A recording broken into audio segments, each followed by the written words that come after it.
Dear students, myself Sujit, Department of Mechanical Engineering. നമ്മൾ ഇന്ന് നോക്കാൻ പോകുന്നത് properties to be considered in the selection of refrigerants. അതുപോലെ തന്നെ designation of refrigerant നമ്മൾ നോക്കുന്നുണ്ട്. ഒന്നാമത്തേത് properties to be considered in the selection of refrigerants. അതിൽ പല പ്രോപ്പർട്ടീസ് ഉണ്ട്. Thermodynamics property, chemical property, physical property, ഇങ്ങനെ ക്ലാസിഫിക്കേഷൻ വരുന്നത്. ആദ്യമേ തെർമോഡൈനാമിക് പ്രോപ്പർട്ടീസ് ഓഫ് റെഫ്രിജറൻറ്റ്സ്. അതിൽ ഒന്നാമത്തെയാണ് ബോയിലിംഗ് ടെമ്പറേച്ചർ. അതായത് ബോയിലിംഗ് ടെമ്പറേച്ചർ എപ്പോഴും കുറഞ്ഞിരിക്കണം റെഫ്രിജറന്റിന്. ബോയിലിംഗ് ടെമ്പറേച്ചർ കൂടിക്കഴിഞ്ഞാൽ അത് ആ റെഫ്രിജറേഷൻ സിസ്റ്റത്തിന്റെ കപ്പാസിറ്റിയെ അഫക്റ്റ് ചെയ്യും. അതുപോലെ തന്നെ അതിന്റെ ഓപ്പറേറ്റിംഗ് കോസ്റ്റ് കൂടുകയും ചെയ്യും. The boiling temperature of refrigerant at atmospheric should be low. If the boiling temperature of the refrigerant is high at atmospheric pressure, compressor should be operated at high vacuum. The high boiling temperature reduces the capacity and operating cost of the system. Boiling point കുറഞ്ഞിരിക്കുന്നതാണ് നല്ലത്. അതുപോലെ തന്നെ boiling point increase ചെയ്ത് കഴിഞ്ഞാൽ അത് കപ്പാസിറ്റിയും അതുപോലെ തന്നെ operating കോസ്റ്റിനെയും affect ചെയ്യും. രണ്ടാമത്തേത് ഫ്രീസിംഗ് ടെമ്പറേച്ചർ. എപ്പോഴും ഒരു റെഫ്രിജറന്റിന്റെ ഫ്രീസിംഗ് ടെമ്പറേച്ചർ ഇവാപറേറ്റർ ടെമ്പറേച്ചറിനെക്കാട്ടി താഴ്ന്നു നിൽക്കുന്നതാണ് നല്ലത്. The freezing temperature of a refrigerant should be well below the operating evaporator temperature. അടുത്താണ് evaporator and condenser pressure.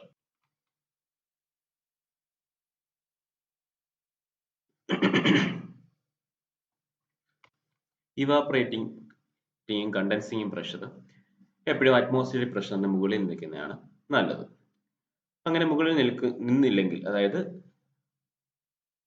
ഇവാപറേറ്റിംഗ് and condensing pressure കുറഞ്ഞു കഴിഞ്ഞാൽ, അറ്റ്മോസ്ഫിയറിനെക്കാട്ടി കുറഞ്ഞു കഴിഞ്ഞാൽ അറ്റ്മോസ്ഫിയറിലുള്ള എയറും മോയ്സ്ചറും ഒക്കെ നമ്മുടെ സിസ്റ്റത്തിലേക്ക് എൻറ്റർ ചെയ്യാനുള്ള ചാൻസ് ഉണ്ട്. അതുപോലെ തന്നെ ഇവാപറേറ്റിംഗ് കണ്ടൻസിങ് പ്രഷർ അറ്റ്മോസ്ഫിയറിക് പ്രഷറിന് മുകളിൽ നിൽക്കുന്നത് കൊണ്ട് നമുക്ക് ഈസി ആയിട്ട് ലീക്കേജ് എന്തെങ്കിലും ഉണ്ടെങ്കിൽ ഡിറ്റക്ട് ചെയ്യാൻ പറ്റും. ഇനിയും ഇവാപറേറ്റിംഗ് കണ്ടൻസിങ് പ്രഷർ വളരെ കൂടുതലാണെങ്കിൽ സ്ട്രോങ്ങർ ആയിട്ടുള്ള എക്യുപ്മെന്റ്സ് നമുക്ക് സിസ്റ്റത്തിൽ ഇൻക്ലൂഡ് ചെയ്യേണ്ടി വരും. കാരണം അത്രയും പ്രഷർ അത് വിസ്റ്റാൻഡ് ചെയ്യണം. നമുക്ക് നോക്കാം. Both evaporating and condensing pressure should be positive. Positive എന്ന് പറഞ്ഞാൽ അറ്റ്മോസ്ഫിയറിക് പ്രഷറിന് മുകളിലായിരിക്കണം. And it should be as near to the atmospheric pressure as possible. The positive pressure are necessary in order to prevent leakage of air and moisture into the refrigerating system. അതായത് സിസ്റ്റത്തിലെ pressure കുറവും അറ്റ്മോസ്ഫിയറിലെ കൂടുതലാണെങ്കിൽ അറ്റ്മോസ്ഫിയറിൽ നിന്ന് എയറും മോയ്സ്ചറും സിസ്റ്റത്തിലേക്ക് കയറാനുള്ള chance വളരെ കൂടുതലാണ്. It also permits easier detection of leaks. Too high evaporating and condensing pressure would require stronger refrigerating equipment, result in higher initial cost. കാരണം ഇവാപറേറ്റിംഗ് കണ്ടൻസിങ് പ്രഷർ ഒരുപാട് കൂടി കഴിഞ്ഞാൽ അവിടെ സ്ട്രോങ്ങർ എക്യുപ്മെന്റ്സ് വേണം. അന്നേരം ഇനിഷ്യൽ കോസ്റ്റിനെ അത് അഫക്റ്റ് ചെയ്യും. അതായത് ഇനിഷ്യൽ കോസ്റ്റ് കൂടും. അടുത്ത് നോക്കാം, critical temperature and pressure. The critical temperature of a refrigerant is the highest temperature at which it can be condensed to a liquid regardless of a higher pressure. It should be above the highest condensing temperature that must be encountered. If critical temperature of the refrigerant is too near the desired condensing temperature, the excessive power consumption results. The critical pressure should be low so as to give low condensing pressure. അന്നേരം critical temperature എന്ന് പറഞ്ഞാൽ it is the highest temperature at which it can be condensed to a liquid regardless of a higher pressure. അതെപ്പോഴും above the highest condensing temperature, അതായത് highest condensing temperatureന് മുകളിലായിരിക്കണം critical temperature വരുന്നത്. അതുപോലെ critical pressure നോക്കിക്കഴിഞ്ഞാൽ അത് എപ്പോഴും കുറഞ്ഞിരിക്കാനാണ് നല്ലത്. അന്നേരം ക്രിട്ടിക്കൽ പ്രഷർ കുറഞ്ഞു കഴിഞ്ഞാൽ കണ്ടൻസിങ് പ്രഷറും അതനുസരിച്ച് കുറയ്ക്കാൻ പറ്റും. അടുത്തത് coefficient of performance and power requirements. നമ്മൾ വേപ്പർ കംപ്രഷൻ സിസ്റ്റത്തിൽ യൂസ് ചെയ്യുന്ന ഓൾമോസ്റ്റ് എല്ലാ കോമൺ റെഫ്രിജറൻസിനും കോഎഫിഷ്യന്റ് ഓഫ് പെർഫോമൻസ് ഏകദേശം ഒരേ റേഞ്ചിലാണ് വരുന്നത്, ഏകദേശം അടുത്തടുത്താണ് വരുന്നത്. പക്ഷേ കാർബൺ ഡൈ ഓക്സൈഡിന് മാത്രം വ്യത്യാസമുണ്ട്. അതിന്റെ വ്യത്യാസത്തിന് കാരണം എന്ന് പറഞ്ഞാൽ കാർബൺ ഡൈ ഓക്സൈഡിന്റെ ക്രിട്ടിക്കൽ പോയിന്റ് എന്ന് പറഞ്ഞാൽ വളരെ കുറവാണ്. അതുകൊണ്ട് തന്നെ അത് കണ്ടൻസിങ് ടെമ്പറേച്ചർ ആയ 30 ഡിഗ്രി സെൽഷ്യസിന് അടുത്താണ്. അതായത് 31 ഡിഗ്രി സെൽഷ്യസ് ആണ് ക്രിട്ടിക്കൽ പോയിന്റ് കാർബൺ ഡൈ ഓക്സൈഡിന്റെ. അതുപോലെ തന്നെ കണ്ടൻസിങ് ടെമ്പറേച്ചർ എന്ന് പറഞ്ഞാൽ 30 ഡിഗ്രി സെൽഷ്യസുമാണ്. അതുകൊണ്ടാണ് കാർബൺ ഡൈ ഓക്സൈഡ് മാത്രം മറ്റ് റെഫ്രിജറന്റിനെ അപേക്ഷിച്ച് കോഎഫിഷ്യന്റ് ഓഫ് പെർഫോമൻസ് കുറഞ്ഞു നിൽക്കുന്നത്. എന്നിട്ട് നോക്കുക, all common refrigerants have approximately the same coefficient of performance and power requirement except R744. R744 എന്ന് പറഞ്ഞാൽ കാർബൺ ഡൈ ഓക്സൈഡ് ആണ്, which has the value of coefficient of performance as 2.56 with a power requirement of 1.372 kilowatt per ton of refrigeration.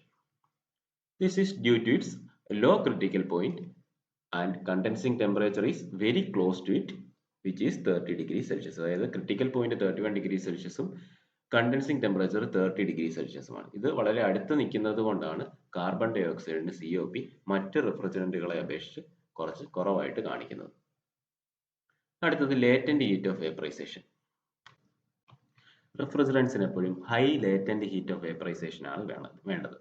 High latent heat ആണുള്ളതെങ്കിൽ കൂടുതൽ ഹീറ്റിനെ റെഫ്രിജറന്റിന് remove ചെയ്യാൻ പറ്റും, അല്ലെങ്കിൽ absorb ചെയ്യാൻ പറ്റും ഇവാപറേറ്ററിൽ നിന്ന്.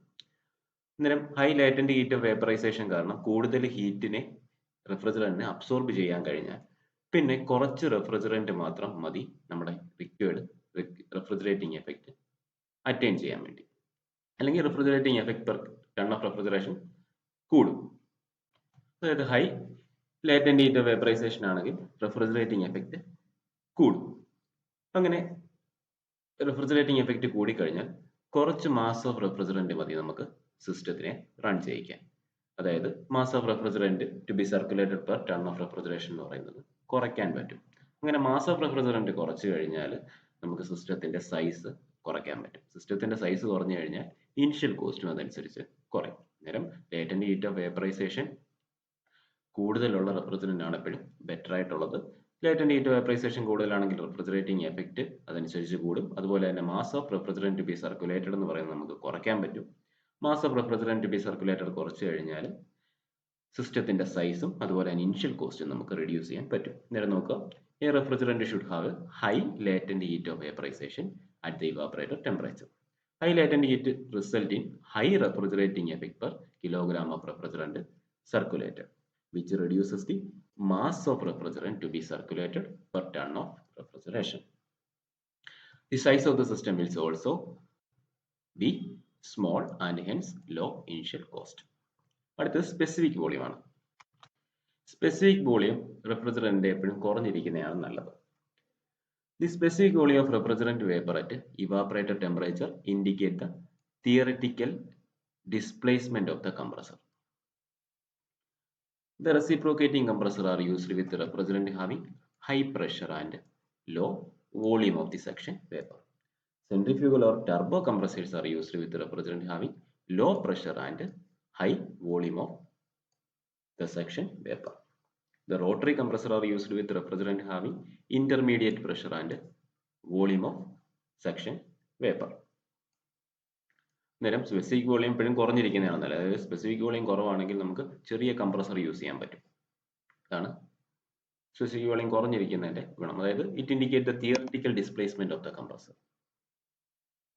അടുത്ത നോക്കുക, കെമിക്കൽ പ്രോപ്പർട്ടീസ്. നേരം ഇതുവരെ നമ്മൾ നോക്കിയത് ഫിസിക്കൽ പ്രോപ്പർട്ടി ആയിരുന്നു.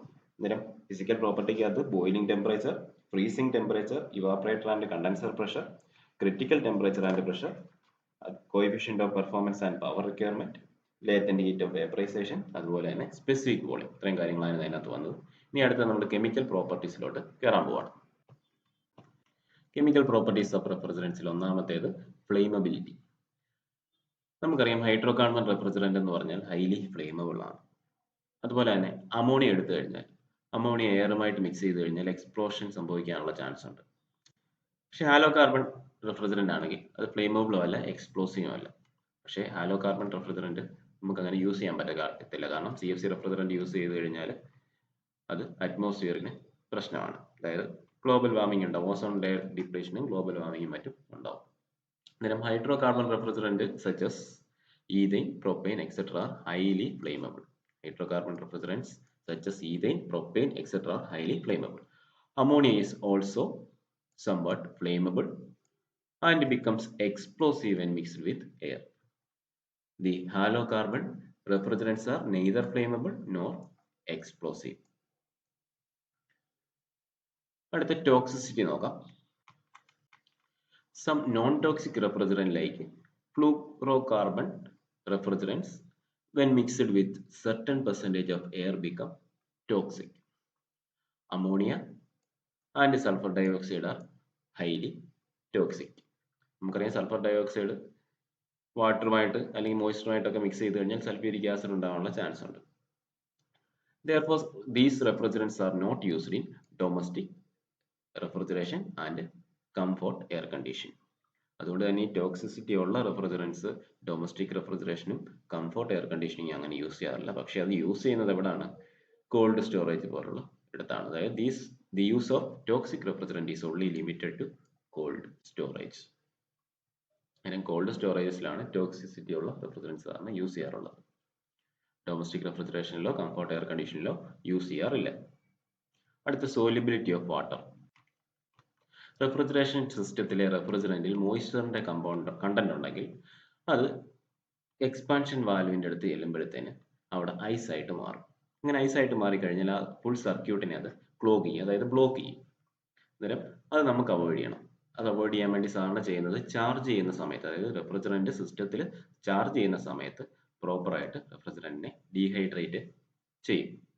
അങ്ങനെയാണ് നമുക്ക് മോയ്സ്ചർ കണ്ടന്റിനെ റിമൂവ് ചെയ്യാൻ പറ്റുന്നത്. അതുപോലെ അമോണിയയുടെ കേസ് നോക്കിക്കഴിഞ്ഞാൽ അമോണിയയ്ക്ക് വാട്ടറുമായിട്ട് നല്ല അഫിനിറ്റിയാണ്, അതായത് പെട്ടെന്ന് വാട്ടറിൽ സോല്യൂബിൾ ആണ്. അതുകൊണ്ട് തന്നെ എന്തെങ്കിലും ലീക്കേജോ മറ്റു കാര്യങ്ങളോ അമോണിയ റെഫ്രിജറേഷൻ സിസ്റ്റത്തിൽ വന്നു കഴിഞ്ഞാൽ ഒരു വെറ്റ് ക്ലോത്ത് വെച്ച് നമ്മൾ ആ ലീക്കേജ് ഉള്ള പോർഷൻ കവർ ചെയ്യുകയാണ് ചെയ്യുന്നത്. അങ്ങനെ നമുക്ക് പേഴ്സണൽ ഹാം ഒഴിവാക്കാൻ പറ്റും. നമുക്ക് നോക്കാം. Water is only slightly soluble in R12. The solubility of water with R22 is more than R12 by ratio 3:1. If more water is present than can be dissolved by the refrigerant, the ice will be formed which chokes the expansion valve or capillary tubes used for throttling in the system. This may be avoided by proper dehydration of the refrigerant unit before charging and by the use of silica gel dryer of the liquid line. നമുക്കറിയാം silica gel എന്ന് പറഞ്ഞാൽ വാട്ടറിനെ നല്ല രീതിയിൽ അല്ലെങ്കിൽ moisture നല്ല രീതിയിൽ absorb ചെയ്യുന്ന ഒരു സാധനമാണ്. Ammonia is highly soluble in water. Due to this reason, a wet cloth is put at the point of leakage to avoid harm to the person working in ammonia refrigerating plants. അടുത്തത് miscibility ആണ്. Refrigerant ഓയിലുമായിട്ട് mix ചെയ്യാനുള്ള കഴിവാണ് miscibility കൊണ്ട് ഉദ്ദേശിക്കുന്നത്. സാധാരണ ടെമ്പറേച്ചറും പ്രഷറുമാണ് ഇതിനെ ഗവൺ ചെയ്യുന്ന factor, degree of miscibility ഗവൺ ചെയ്യുന്ന ഫാക്ടർ. ഇനി നോൺ മിസിബിൾ ആയിട്ടുള്ള റെഫ്രിജറന്റ് ആണെങ്കിൽ ലാർജ് ഹീറ്റ് ട്രാൻസ്ഫർ സർഫസ് വേണ്ടിവരും. അതുപോലെ തന്നെ റെഫ്രിജറന്റ് ഓയിലും തമ്മിൽ മിക്സ് ചെയ്യുമ്പോൾ നമ്മൾ കെമിക്കൽ റിയാക്ഷൻ ഒന്നും നടക്കത്തില്ല എന്ന് ഉറപ്പുവരുത്തിയിരിക്കണം.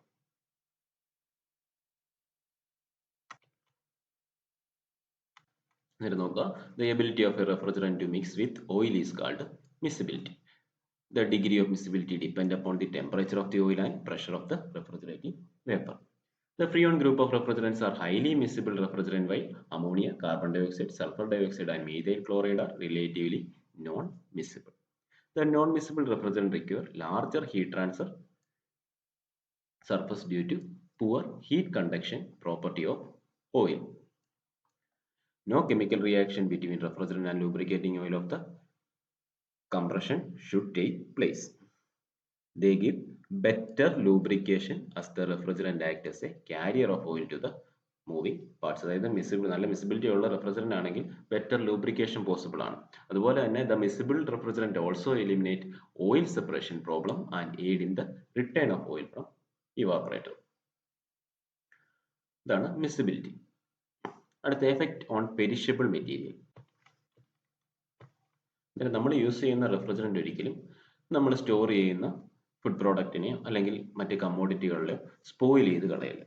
അന്നേരം അതാണ് perishable material, effect on perishable material കൊണ്ട് ഉദ്ദേശിക്കുന്നത്. The refrigerant used in cold storage plant and in domestic refrigerator should be such that in case of leakage it should have no effect on the perishable materials. The freon group of refrigerant have no effect upon dairy product, meat, vegetable, flowers and furs. There will be no change in color, taste or texture of the material when exposed to freon. Methyl chloride vapor have no effect upon furs, flowers, eating foods or drinks, beverages, etc. Sulfur dioxide destroys flowers, plants and furs, but it does not affect foods. Ammonia dissolved easily in water and becomes alkaline in nature. Since most fruits and vegetables are acidic in nature, therefore ammonia react with this product and spoil the taste. അതായത് എന്തെങ്കിലും രീതിയിലുള്ള ലീക്കേജോ മറ്റു കാര്യങ്ങളോ വന്നു കഴിഞ്ഞാൽ നമ്മൾ വെച്ചേക്കുന്ന commodities spoil ആയിട്ട് പോകല്. അതാണ് ഇഫക്റ്റ് ഓൺ പെരിഷബിൾ മെറ്റീരിയൽ എന്ന് പറഞ്ഞേക്കുന്നത്. അന്നേരം ഫ്രീയോൺ ഗ്രൂപ്പിന്റെ കാര്യം നോക്കുക.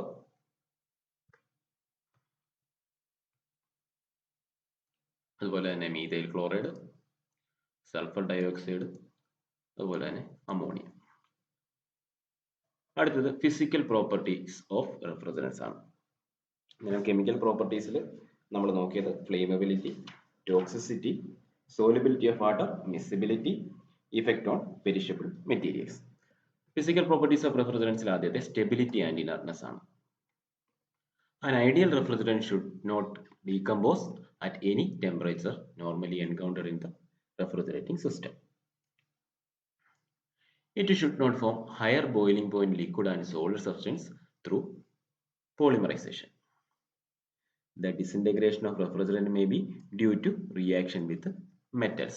In order to avoid this, a refrigerant should be inert with respect to all materials used in the refrigerating system. അതായത് നമ്മൾ യൂസ് ചെയ്യുന്ന റെഫ്രിജറന്റ് എല്ലാ മെറ്റീരിയലുമായിട്ട്, അതായത് നമ്മൾ സിസ്റ്റത്തിൽ യൂസ് ചെയ്യുന്ന എല്ലാ മെറ്റീരിയലുമായിട്ട് ഇനർട്ട് ആയിരിക്കണം.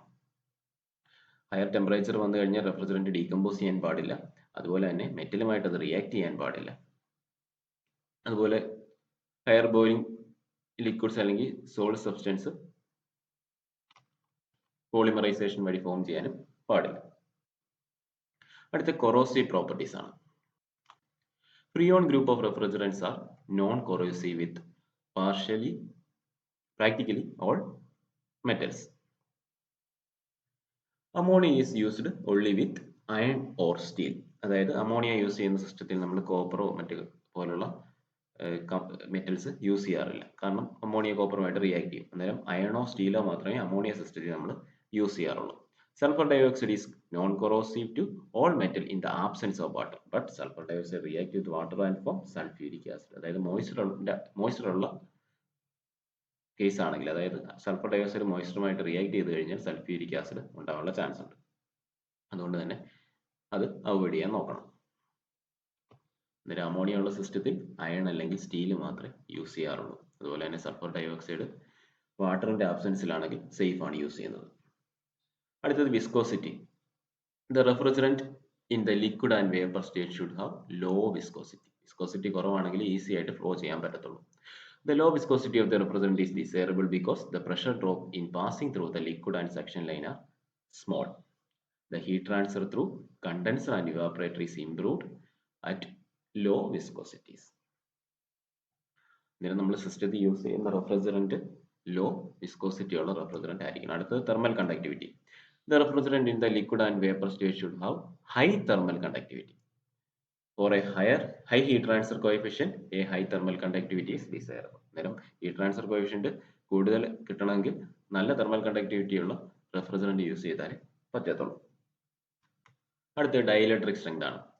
The dielectric strength of a refrigerant is important in hermetically sealed units in which the electric motor is exposed to the refrigerant. അന്നേരം hermetically sealed compressor യൂസ് ചെയ്യുന്ന സിസ്റ്റത്തിലാണ് ഡൈഇലക്ട്രിക് സ്ട്രെങ്ത്തിന്റെ ഇമ്പോർട്ടൻസ് വരുന്നത്.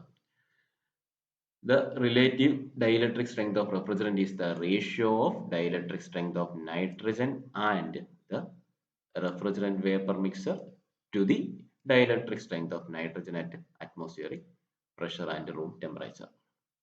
അന്നേരം dielectric strength of nitrogen and refrigerant vapor mixture-ന്റെയും dielectric strength of nitrogen at room pressure and room temperature-ന്റെയും ratio ആണ് relative dielectric strength എന്ന് പറയുന്നത്. സാധാരണ ഇത് വരുന്നത് ഹെർമെറ്റിക്കലി സീൽഡ് യൂണിറ്റിലാണ് ഈ ഡൈഇലക്ട്രിക് സ്ട്രെങ്ത്തിന്റെ ഇമ്പോർട്ടൻസ് വരുന്നത്. ഇനി അടുത്ത ലീക്കേജ് ടെൻഡൻസി ആണ്.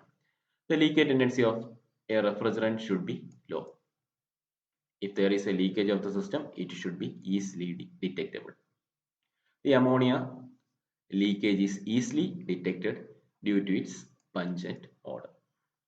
The leakage of fluorocarbon refrigerant may be detected by soap solution, a halide torch, or a electronic leakage detector.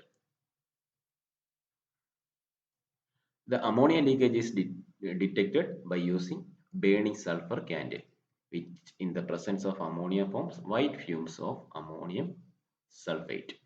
അന്നേരം എപ്പോഴും ലീക്കേജ് ടെൻഡൻസി വളരെ കുറവായിരിക്കണം. അതുപോലെ തന്നെ ലീക്കേജ് ഉണ്ടായി ഈസി ആയിട്ട് ഡിറ്റക്ട് ചെയ്യാൻ പറ്റണം. ഇപ്പോൾ അമോണിയ റെഫ്രിജറേറ്റിംഗ് സിസ്റ്റത്തിലൊക്കെ ലീക്കേജ് ഉണ്ടായി കഴിഞ്ഞാൽ നമുക്കൊരു പഞ്ചന്റ് ഓർഡർ ആയിരിക്കും അവിടെ കിട്ടുന്നത്. അന്നേരം അത് പെട്ടെന്ന് നമുക്ക് ഡിറ്റക്ട് ചെയ്യാൻ പറ്റും. അതുപോലെ തന്നെ ഫ്ലൂറോകാർബൺ റെഫ്രിജറന്റ് ആണെങ്കിൽ ഒന്നി സോപ്പ് സൊല്യൂഷൻ, ലീക്കേജ് ഉള്ള പോർഷനിൽ സോപ്പ് സൊല്യൂഷൻ അപ്ലൈ ചെയ്യുക, അന്നേരം അവിടെ ബബിൾസ് ഫോം ചെയ്യും. അല്ലെങ്കിൽ ഹാലൈഡ് ടോർച്ച് അല്ലെങ്കിൽ ഇലക്ട്രോണിക് ലീക്കേജ് ഡിറ്റക്ടറും യൂസ് ചെയ്ത് നമുക്ക് ഫ്ലൂറോകാർബൺ റെഫ്രിജറന്റ് ലീക്കേജ് ഐഡന്റിഫൈ ചെയ്യാൻ പറ്റും. അതുപോലെ തന്നെ അമോണിയ ലീക്കേജ് കണ്ടുപിടിക്കണമെങ്കിൽ നമുക്ക് ബേണിംഗ് സൾഫർ ക്യാൻഡിൽ യൂസ് ചെയ്യാൻ പറ്റും. ബേണിംഗ് സൾഫർ ക്യാൻഡിൽ അമോണിയയുടെ പ്രസൻസിൽ ബേൺ ചെയ്യിച്ചു കഴിഞ്ഞാൽ അവിടെ വൈറ്റ് ഫ്യൂംസ് ജനറേറ്റ് ചെയ്യും. വൈറ്റ് ഫ്യൂംസ് എന്ന് പറഞ്ഞാൽ അമോണിയം സൾഫേറ്റിന്റെ വൈറ്റ് ഫ്യൂംസ് അവിടെ പ്രൊഡ്യൂസ് ചെയ്യും.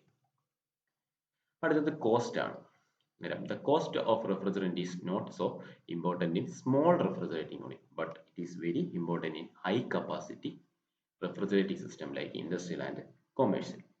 The ammonia being the cheapest is widely used in large industrial plants such as cold storage and ice plant. Cost of losses due to leakage is also important. അന്നേരം ചെറിയ system ആണെങ്കിൽ നമുക്ക് കോസ്റ്റിന് വലിയ importance ഇല്ല റെഫ്രിജറന്റിന്റെ, പക്ഷെ വലിയ system ആണെങ്കിൽ നമുക്ക് അതിന് വളരെയേറെ ഇമ്പോർട്ടൻസ് ഉണ്ട്.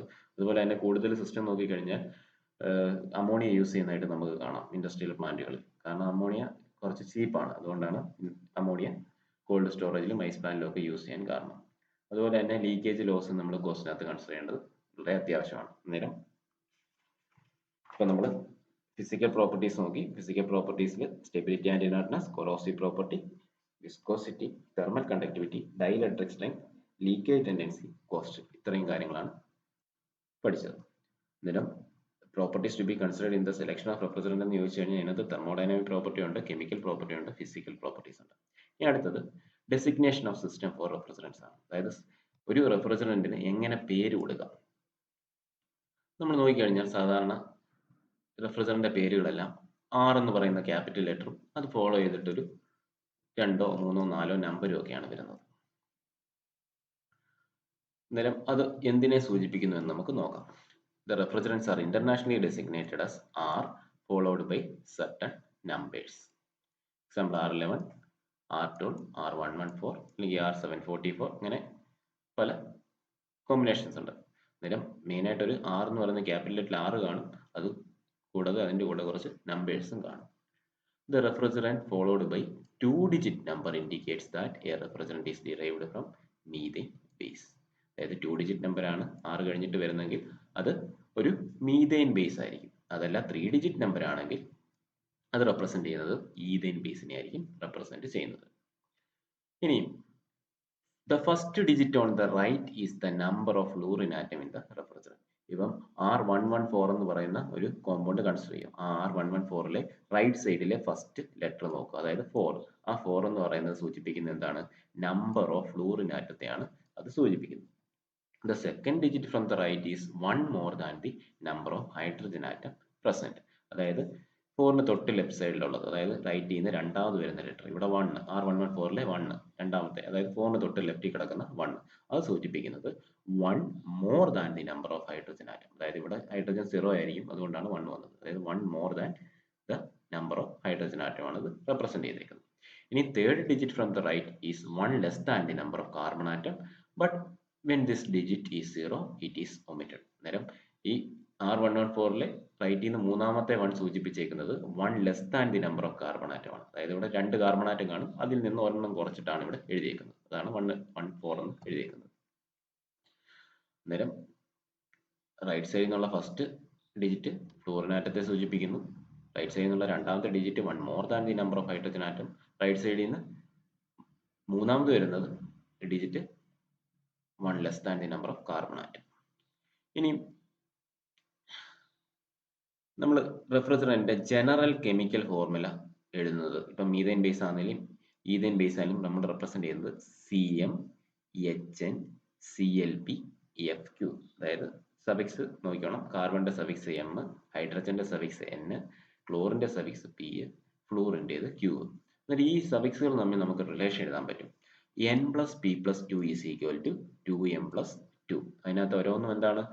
M എന്ന് പറഞ്ഞാൽ കാർബൺ ആറ്റത്തിന്റെ എണ്ണമാണ്, N എന്ന് പറഞ്ഞാൽ ഹൈഡ്രജൻ ആറ്റത്തിന്റെ എണ്ണമാണ്, P എന്ന് പറഞ്ഞാൽ ക്ലോറിൻ ആറ്റത്തിന്റെ എണ്ണം, Q എന്ന് പറഞ്ഞാൽ ഫ്ലൂറിൻ ആറ്റത്തിന്റെ എണ്ണം. അതായത് N + P + Q = 2m + 2. അന്നേരം N-ഉം P-യും Q അറിയാമെങ്കിൽ നമുക്ക് M കണ്ടുപിടിക്കാം. അതായത് നമ്പർ ഓഫ് ഹൈഡ്രജനും നമ്പർ ഓഫ് ക്ലോറിനും നമ്പർ ഓഫ് ഫ്ലൂറിനും അറിയാമെങ്കിൽ നമുക്ക് എത്ര കാർബൺ ആറ്റമാണ് അതിനകത്ത് വരുന്നതെന്ന് കണ്ടുപിടിക്കാൻ പറ്റും. Where M is the number of carbon atom, N is the number of hydrogen atom, P is the number of chlorine atom and Q is the number of fluorine atom. അന്നേരം M carbon ആറ്റത്തെ സൂചിപ്പിക്കുന്നു, N hydrogen ആറ്റത്തെ സൂചിപ്പിക്കുന്നു, P chlorine ആറ്റത്തെ സൂചിപ്പിക്കുന്നു. അതുപോലെ തന്നെ Q represent number of fluorine atoms. ഇനി റെഫ്രിജറന്റിനെ നമ്മൾ designate ചെയ്യുന്നതിന് equation ഉണ്ട്. അതായത് the number of refrigerants is given by, അതായത് ഇപ്പം R11 എന്ന് പറയുന്ന ഒരു റെഫ്രിജറന്റ്, അല്ലെങ്കിൽ R12 അല്ലെങ്കിൽ R114, ഇതിനെ റെപ്രസെന്റ് ചെയ്യുന്ന ഈ ഒരു ഫോർമാറ്റിലാണ്. അതായത് Rm-1 N+1 Q.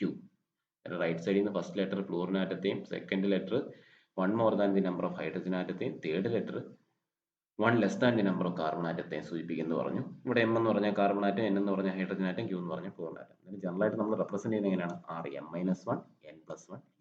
അതിൽ M എന്താണ്, N എന്താണ്, Q എന്താണെന്ന് അറിഞ്ഞിരിക്കണം. M carbon atom, N hydrogen atom, Q fluorine atom. Okay.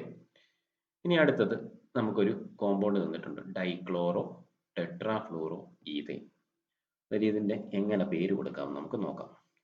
അന്നേരം നമുക്ക് ഓരോന്നിന്റെയും എണ്ണം എഴുതുക. അതായത് in this represent number of chlorine atom, chlorine atom നമ്മൾ P കൊണ്ടാണ് റെപ്രസെന്റ് ചെയ്തുകൊണ്ടിരുന്നത്. അന്നേരം P എത്രയാണ്? Dichloro, 2 chlorine. അന്നേരം ക്ലോറിൻ ആറ്റം എത്രയാണ്? 2. Number of fluorine atom Q ആണ് റെപ്രസെന്റ് ചെയ്യുന്നത്, ഇത് 4 ആണ്. ടെട്രാഫ്ലൂറോ, ടെട്ര എന്ന് പറഞ്ഞാൽ 4 ഫ്ലൂറിൻ ആറ്റം, അതാണ് 4 നമ്മൾ റെപ്രസെന്റ് ചെയ്തിരിക്കുന്നത്. ഈ number of hydrogen atom N = 0 ആണ്. അന്നേരം നമുക്ക് ഇക്വേഷൻ ഉണ്ട്, N + P + Q = 2m + 2 എന്നുള്ള ഇക്വേഷൻ ഉണ്ട്. അന്നേരം N0, P2, Q4. അന്നേരം എമ്മിന്റെ വാല്യൂ നമുക്ക് കണ്ടുപിടിച്ച് കഴിഞ്ഞാൽ 2 എന്ന് കിട്ടും. അല്ലെങ്കിൽ നമുക്ക് ആ പേരിൽ നിന്ന് തന്നെ നമുക്ക് എമ്മിന്റെ വാല്യൂ ഡയറക്റ്റ് എഴുതാവുന്നേ ഉള്ളൂ. നമ്മൾ ജസ്റ്റ് ഇക്വേഷൻ വെച്ച് തന്നെ അത് റെപ്രസെന്റ് ചെയ്തേക്കുന്നത്. കാരണം കാർബണ് 4 വാലൻസി ആണുള്ളത്. ഈഥേൻ എന്ന് പറഞ്ഞാൽ 2 കാർബൺ ആയിരിക്കും. 2 കാർബണും തമ്മിൽ ഈഥേൻ, അതായത് ആൽക്കെയിൻ ആണ്, സിംഗിൾ ബോണ്ട് ആയിരിക്കും. അന്നേരം ഓരോ കാർബൺ ആറ്റവും 3 മറ്റു ആറ്റമായിട്ട് ലിങ്ക് വരും. അന്നേരം 3 3 6. അന്നേരം ടെട്രാഫ്ലൂറോയും ഡൈക്ലോറോയും, അത് 2 ക്ലോറിനും 4 ഫ്ലൂറിനും ചേരുമ്പോൾ തന്നെ 6 ആറ്റംസ് ആയി. അന്നേരം നമുക്ക് അതിൽ നിന്ന് തന്നെ അറിയാം ഹൈഡ്രജൻ 0 ആണെന്നും കാർബണിന്റെ എണ്ണം 2 ആണെന്നും നമുക്ക് അതിൽ നിന്ന് തന്നെ മനസ്സിലാക്കാൻ പറ്റും. അല്ലെങ്കിൽ ആൽക്കൈൻസിന്റെ കെമിക്കൽ ഫോർമുല നമ്മൾ നേരത്തെ കെമിസ്ട്രിയിൽ പഠിച്ചിട്ടുണ്ട്. CnH2n+2 നമ്മൾ കൊച്ചു ക്ലാസ്സുകളിൽ പഠിച്ചിട്ടുണ്ട്. Thus the chemical formula for dichloro tetrafluoro ethane become, അതിനെ നമ്മൾ കെമിക്കൽ ഫോർമുല ആയിട്ട് എഴുതാണ് C2Cl2F4. ഹൈഡ്രജൻ 0 ആയതുകൊണ്ടാണ് ഹൈഡ്രജൻ അവിടെ റെപ്രസെന്റ് ചെയ്യാത്തത്. അല്ലെങ്കിൽ നമ്മൾ ഇവിടെ ജനറൽ ഫോർമുല പഠിച്ചപ്പോൾ CmHnClpFq എന്നാണ് പറഞ്ഞത്. ഇവിടെ N0 ആയതുകൊണ്ട് ഹൈഡ്രജന്റെ ടേംസ് അവിടെ റെപ്രസെന്റ് ചെയ്തിട്ടില്ല. And the number of refrigerant become, refrigerant number എങ്ങനെയാണ്? R followed by a number ആണ്. നേരെ ക്യാപിറ്റൽ R എഴുതി. തൊട്ടടുത്ത് വരുന്നത് 1 less than the number of carbon atom. ഇവിടെ കാർബൺ 2 ആണ്, അന്നേരം 2 - 1 1. അതിൻ്റെ അടുത്ത് എന്താണ് വരുന്നത്? 1 more than the number of hydrogen atom. ഇവിടെ നമ്പർ ഓഫ് ഹൈഡ്രജൻ ആറ്റം 0 ആണ്. അന്നേരം 1 more എന്ന് പറഞ്ഞാൽ 0 + 1 1 വരും. ഇനി റൈറ്റ് സൈഡിൽ നിന്ന് ഫസ്റ്റ് എന്താണ് സൂചിപ്പിക്കുന്നത്? Number of fluorine atom. ഇവിടെ ടെട്രാഫ്ലൂറോ ആണ്, അതായത് 4. അന്നേരം ഡെസിഗ്നേഷൻ എങ്ങനെ വരും? അല്ലെങ്കിൽ റെഫ്രിജറന്റ് നമ്പർ എങ്ങനെ വരും? R114 എന്ന് വരും. അടുത്തുള്ള നോക്കാം, ഡൈക്ലോറോ ഡൈഫ്ലൂറോ മീഥൈൻ. ഇത് മീഥൈൻ ആണ്. In this refrigerant number of chlorine atoms P എന്ന് പറഞ്ഞാൽ 2, ഫ്ലൂറിൻ ആറ്റം Q എന്ന് പറഞ്ഞാൽ 2, നമ്പർ ഓഫ് ഹൈഡ്രജൻ ആറ്റം 0 ആണ്. അന്നേരം N + P + Q = 2m + 2 നമ്മൾ സബ്സ്റ്റിറ്റ്യൂട്ട് ചെയ്ത് കഴിഞ്ഞാൽ 2 × 2 ക്യാൻസൽ ആയി 2/2 എന്ന് പറഞ്ഞാൽ 1, M = 1 എന്ന് വരും. അന്നേരം chemical formula for dichloro difluoro methane C2Cl2F2. അന്നേരം അതിൻ്റെ റെഫ്രിജറൻറ്റിൻ്റെ നമ്പർ അല്ലെങ്കിൽ റെഫ്രിജറൻറ്റിനെ ഡെസിഗ്നേറ്റ് ചെയ്യുന്നത് R. കാർബൺ ആറ്റം 1 മാത്രമേ ഉള്ളൂ. അന്നേരം 1 - 1 എന്ന് പറഞ്ഞാൽ 0 ആയി പോകും. അതിൻ്റെ അടുത്ത് വരുന്ന 1 more than the number of hydrogen atom, അന്നേരം 0 + 1 1. റൈറ്റ് സൈഡിൽ നിന്ന് ഫസ്റ്റ് വരുന്നത് നമ്പർ ഓഫ് ഫ്ലൂറിൻ ആറ്റം. ഇവിടെ ഡൈഫ്ലൂറോ ആണ്, അതുകൊണ്ട് 2. നേരം R 0 1 2 എന്ന് വരും. നമ്മൾ 0 അങ്ങനെ റെപ്രസെന്റ് ചെയ്യാറില്ല, അതുകൊണ്ട് R12 വന്ന് റെപ്രസെന്റ് ചെയ്തേക്കുന്നു. ഇനിയും ഇനോർഗാനിക് റെഫ്രിജറൻസ് ആണെങ്കിൽ എങ്ങനെയാണ് ഇത് ഡെസിഗ്നേറ്റ് ചെയ്യുന്നത്? ഇനോർഗാനിക് റെഫ്രിജറന്റ് എന്ന് പറഞ്ഞാൽ നമ്മുടെ അമോണിയ, അതുപോലെ എയർ, ഇതുപോലുള്ള കമ്പോണൻസ്. അന്നേരം the inorganic refrigerants are designated by adding 700 to the molecular mass of the compound. For example, the molecular mass of ammonia is 70. Therefore, it is designated by R 700 + 70, that is R 770. അതായത് 770. അന്നേരം ഈ inorganic refrigerants ഒക്കെ നമ്മൾ represent ചെയ്യുന്നത് അതിന്റെ molecular mass നോക്കും. അതായത് ammonia എന്ന് പറഞ്ഞാൽ NH3 ആണ്. നൈട്രജന്റെ 14ഉം ഹൈഡ്രജന്റെ NH3 ആകുമ്പോൾ 3, 14 + 3 17 വരും. അന്നേരം 700ന്റെ കൂടെ 17 അങ്ങ് കൂട്ടി, എന്നിട്ട് ലെഫ്റ്റിൽ ഒരു 6 കൂടെ ഇട്ട് കൊടുത്തു. അന്നേരം R 717 ആണ് അമോണിയ. അങ്ങനെ എയറിന്റെ എടുക്കാം, എയറിന്റെ 28 ആയിരിക്കും. അന്നേരം 728 എന്നായിരിക്കും വരുന്നത്, R 728. എയറിന്റെ മോളിക്കുലർ മാസ് 28.97 ആണ് വരുന്നത്. അന്നേരം 28.97 അപ്രോക്സിമേറ്റ്ലി 29 എന്നാക്കാം. അന്നേരം R 729 എന്ന് എഴുതാം. R 729 ആണ് എയറിന്റെ ഡെസിഗ്നേറ്റ് ചെയ്യുന്ന number.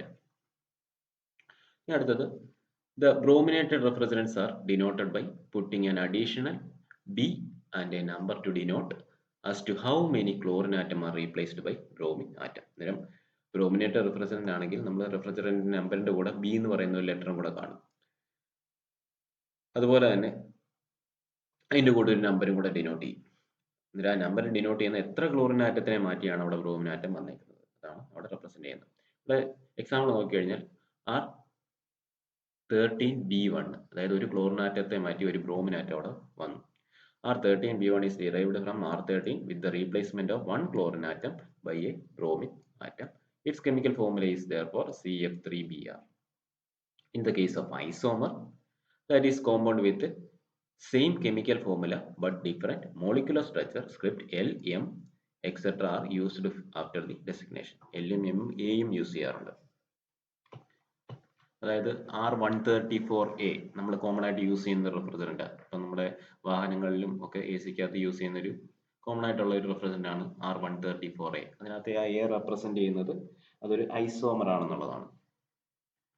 Unsaturated compounds for which N + P + Q is equal to 2M are distinguished by putting the digit 1 before M - 1. Thus, ethylene is 115. അതായത് R115 ആണ് എത്തിലീൻ വരുന്നത്. ഇവിടെ ഒരു R ഉണ്ട്, R115. R115 എന്ന് പറഞ്ഞാൽ എത്തിലീൻ ആണ്. അന്നേരം നമ്മൾ നോക്കിയത് properties to be considered in the selection of refrigerant, അതുപോലെ തന്നെ designation of refrigerants. Okay, thank you.